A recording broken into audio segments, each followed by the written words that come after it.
అంబటి రాంబాబు వ్యాఖ్యలను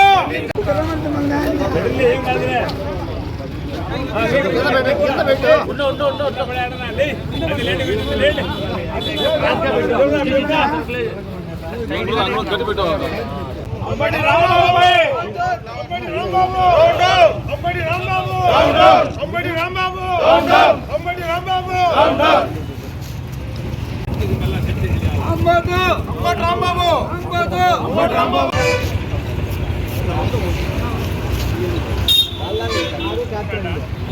నమస్కారం.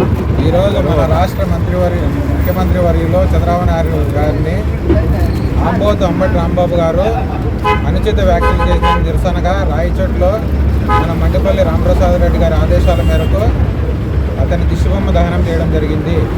ఇలాంటి క్రూర మాటలు ఈ వైసీపీ వాళ్ళు ఇంకా మానుకోవడం లేదు. ఎంత బుద్ధి చెప్పినా కానీ ఇంకా అదే అలవాట్లో ఉన్నారు, కానీ వాళ్ళ బుద్ధి మార్చుకోవడం లేదు. కాబట్టి ఇటువంటి ఆంబోతు రాంబాబు మీద కఠిన చర్యలు తీసుకోవాలని మేము మా పార్టీ తరఫున ఖండిస్తున్నాం.